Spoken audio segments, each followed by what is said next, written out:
हमारे परिवार में मैं अकेली हूँ जिसे बाबा का दर्शन होता है।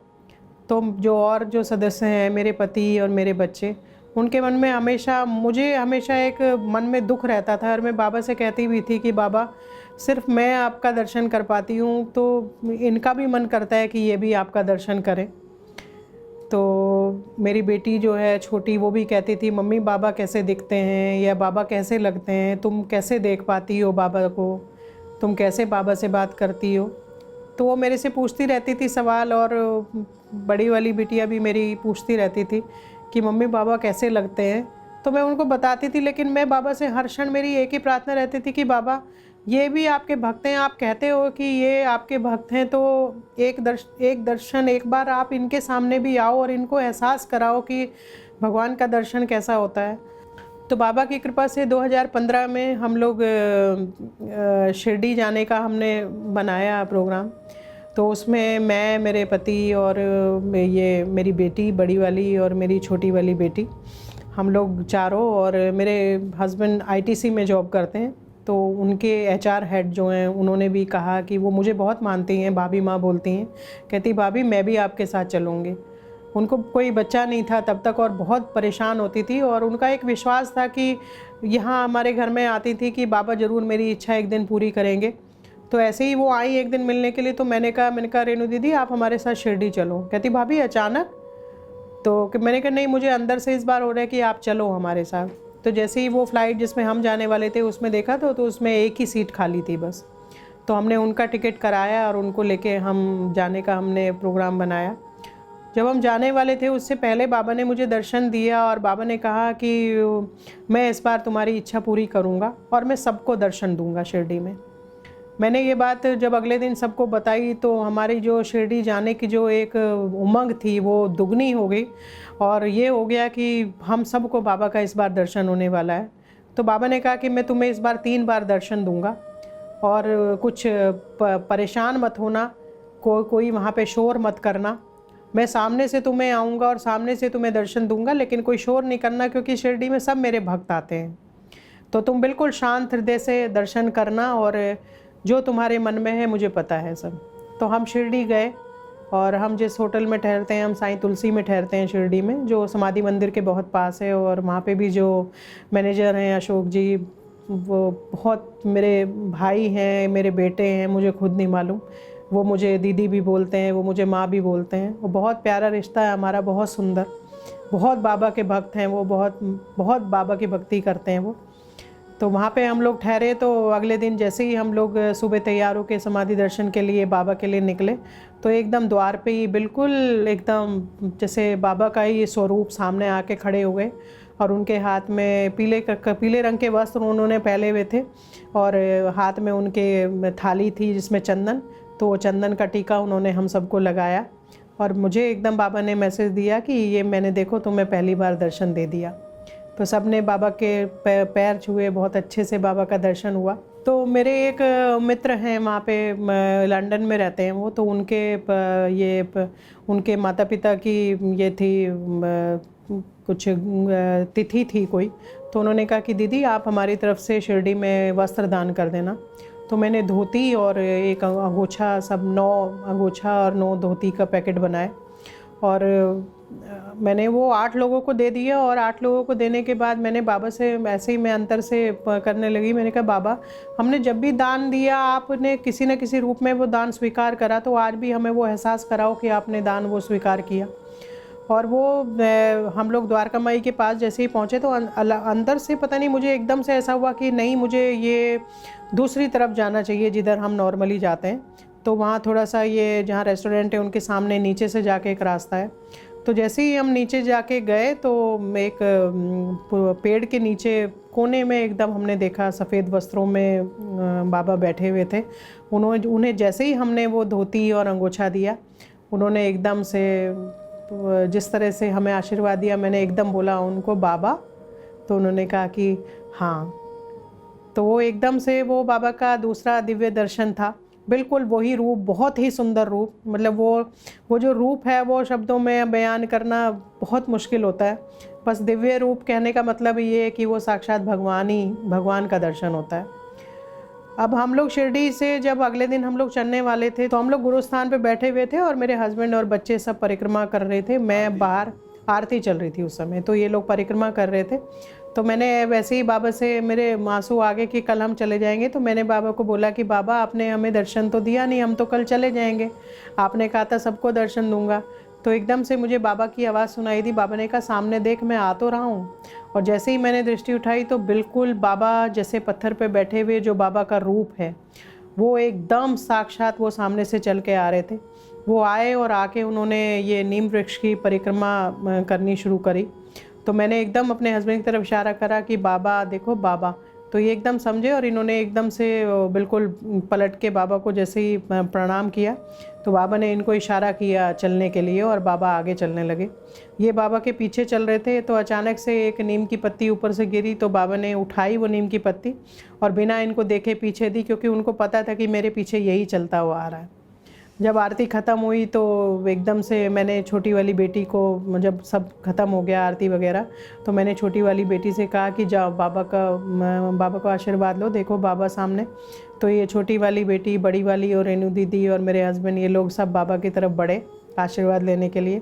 तो जैसे ही मेरी छोटी वाली बेटी ने बाबा का आशीर्वाद लेने के लिए पैर छुए तो एकदम से बाबा ने उसको पूछा कि मेरी माँ कहाँ है। तो एकदम मेरी तरफ इशारा उन्होंने किया। फिर इन सब ने पैर छुए तो बाबा ने इशारा किया और इतना सुंदर दर्शन था वो दर्शन मैं क्या ही बताऊं आप लोगों को।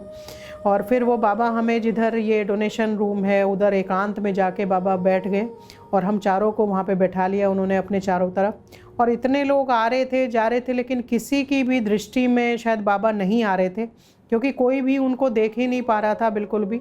बस बाबा ने हमें शांत रहने का इशारा किया कि शांत रहो। और फिर वहाँ पे बैठ के बाबा ने एकदम से जाके, हम जब सब बैठे, बाबा ने वहाँ बैठे, बाबा भी बैठे, तो बाबा फिर बात बताने लगे सबको। तो जो हमारे साथ रेनू दीदी थी उनको बोले कि रेनू दीदी बहुत भावुक हो गई, क्योंकि उनको बच्चे का वो था, उनको बच्चा चाहिए था। तो एकदम से उन्होंने कुछ नहीं बोला। बाबा कहते हैं इतनी दुखी मत हो, बच्चा चाहिए ना तुझे, हो जाएगा, चिंता मत कर। तो वो बहुत बहुत रोई, वो बहुत रोई। फिर मेरे हस्बैंड को भी उन्होंने बहुत आशीर्वाद दिया और मेरी बेटियों के बारे में सारा बताया पीछे का। बाबा, जब मैं भोग बनाती हूँ बाबा के लिए, हमारा नियम है कि हम जब भी कुछ भी खाते हैं वो बाबा को ज़रूर खिलाते हैं। और गुरुवार के दिन जब बाबा आते हैं घर में हमारे, तो बाबा, मुझे पहले से एक मैसेज होता है कि मैं ये खाऊंगा, मेरे लिए ये बनाना। तो बाबा को ज्वार की रोटी और लहसुन की चटनी और बैंगन की भाजी बहुत पसंद है और वो मैं उनके लिए बनाती हूँ। बाबा को गुड़ बहुत पसंद है। बाबा कहते हैं सफ़ेद शक्कर मत खाया करो, जहर होती है वो, गुड़ खाया करो। तो मैं कई बार मैंने खीर भी जैसे बनाई है तो बाबा ने गुड़ की खीर, मैं गुड़ की खीर खाऊंगा, या रोटी, ज्वार की रोटी खाया करो, वैसे गेहूँ मत खाया करो, इस तरह की बातें बाबा ने पहले बोली। फिर बाबा वहाँ बैठे तो बाबा ने एकदम बोलना शुरू करा। वो मेरी तरफ देख रहे थे और मेरी तरफ देख के एकदम बोले, मेरी माँ मुझे चटनी खिलाती है ना, मेरी माँ मुझे रोटी खिलाती है, मैं बहुत प्यार करता हूँ अपनी माँ से, मेरी माँ मेरा बहुत ध्यान रखती है। तो और हम सब रो रहे थे चारों बहुत बुरी तरह। तो मेरी छोटी वाली बेटी को भी बाबा ने बोला सीए बनेगी ना तो सीए बनना। तो मेरी, उससे पहले मेरी बेटी के पास कॉमर्स है बेसिकली, तो वो 12th में, उस समय तो वो छोटी थी बहुत, 2015 की बात है, अभी उसने 12th कंप्लीट किया है। तो उसको बोले कि तू सीए करना, सीए अच्छे से करेगी तू। बड़ी वाली बेटी जब मेरी थी तो उसको डॉक्टर बनना था, और लेकिन वो नहीं, किसी कारणवश नहीं बन पाई और फिर उसने अपना एमएससी किया।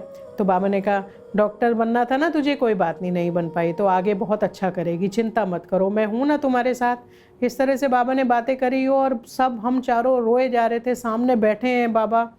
और फिर बाबा ने अपने जेब में से एक वो निकाला, एक किताब सी निकाली, और हम लोग 5 जने थे और बाबा की उस किताब में 5 ही पत्तियाँ थी नीम की।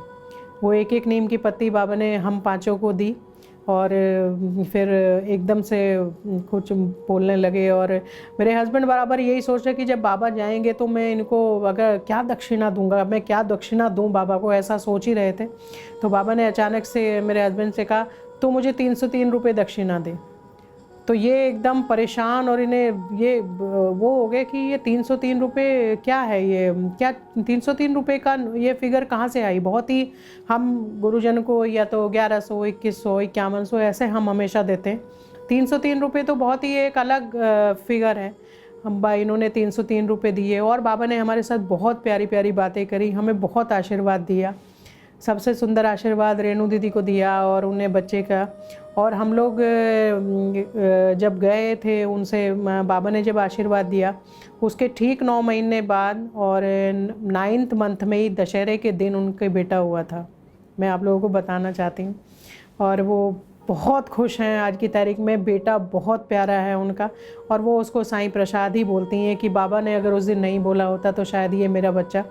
और उनकी प्रेगनेंसी में बहुत अप्स एंड डाउन्स आए, बहुत ज़्यादा परेशानी हुई उनको, लेकिन ऐसी ऐसी लीलाएं बाबा ने उनकी प्रेगनेंसी में दिखाई कि डॉक्टर्स तक हैरान थे कि ऐसा कैसा हो गया। 3rd मंथ में उनका बेबी सैक से अलग हो गया था बिल्कुल, और डॉक्टर्स ने कहा कि ये बहुत ही डिफ़िकल्ट है हमारे लिए, ये पता नहीं क्या होगा। लेकिन जब उन्होंने मुझे फ़ोन किया तो मैंने उनको, पता नहीं मेरे अंदर क्या हुआ, मैंने कहा रेणु दीदी चिंता मत करो, आपको बाबा ने बोला है कि बच्चा आपको सही सलामत होगा तो बच्चा होगा। और जब वो नेक्स्ट अल्ट्रासाउंड उन्होंने कराया तो उनका सैक दोबारा बन गया था और baby was in sack again. तो मतलब ये इससे बड़ा मिरेकल मेरे ख्याल से बहुत बहुत बड़ा मिरेकल है ये, कि सब जानते हैं कि साइंस का क्या है, और लेकिन भगवान के सामने सब साइंस सब फेल हो जाती है भगवान की लीला जब होती है। तो इस तरह से उनको साईं प्रसाद मिला वहाँ पे शिरडी में, और मेरे पति को और मेरे बच्चों की जो एक इच्छा थी कि उनको एक बार बाबा का दर्शन हो, दिव्य साक्षात दर्शन, वो हुआ था। बहुत सुंदर दर्शन था। शिरडी में क्या होता है, मैं जब भी जाती हूँ तो मुझे जो समाधि के फूल हैं उनसे बहुत प्यार है, मैं बोलूँगी मुझे प्यार है। तो मैं जो आचार्य वहाँ बैठे रहते हैं मैं उनसे मांग भी लेती हूँ, मुझे कोई संकोच नहीं होता, तो मैं उनसे मांग लेती हूँ कि मुझे ये फूल दे दीजिए ना। तो वो कई बार अनसुनी भी कर देते हैं आपकी बात। तो मैं ऐसे ही जब मैं वहाँ गई तो मैंने उनसे बोला, मैंने कहा आचार्य जी मुझे ये फूल दे दीजिए। तो उन्होंने मेरी बात नहीं सुनी, और मैं ऐसे ही थोड़ा बाबा की प्रतिमा की देख के थोड़ा सा रुआसी हो गई, और मैं पीछे की तरफ आके खड़ी हो गई। और बहुत सुंदर दर्शन हुआ था, लेकिन मन में यही था कि मैंने इनसे फूल मांगा, इन्होंने मुझे फूल नहीं दिया, और कोई बात नहीं, चलो अगली बार मिल जाएगा। अभी वो गार्ड के पास मैं खड़ी हुई थी कि पता नहीं कहाँ से, मुझे नहीं मालूम, एक पैकेट आके मेरे हाथ में गिरा, और उस पैकेट में जो ये जो होता है पॉपकॉर्न होता है वो था, और जो एक फ़ोटो था वो फ़ोटो था, और वो फ़ोटो में बाबा ने सेम वस्त्र पहने हुए थे जो उस समय बाबा ने सामने समाधि मंदिर में पहने हुए थे। वो मैं ये गार्ड एकदम मेरी तरफ देख के बोला कि माता जी ये प्रसाद कहाँ से आया। तो मैंने कहा भैया मुझे नहीं पता ये प्रसाद कहाँ से आया। तभी मुझे बाबा का मैसेज आया। बाबा ने कहा कि तू उससे क्यों मांग रही थी, तुझे तो मैं देता हूँ, उससे मत मांगा कर, वो क्या तेरी इच्छा पूरी करेगा। तो इस तरह से बाबा का बहुत सुंदर सुंदर लीलाएं हैं, और हम आगे वो लीलाएं ज़रूर आपके साथ शेयर करते रहेंगे। बस भगवान में विश्वास बनाए रखिए। लीलाएं सबके जीवन में होती हैं, किसी का जीवन लीलाओं से वंचित कभी नहीं रहता। बस एक श्रद्धा और सबूरी बाबा के ये जो 2 शब्द हैं, इन पे आप अपने जीवन को आधारित कर लीजिए। जय साईं राम।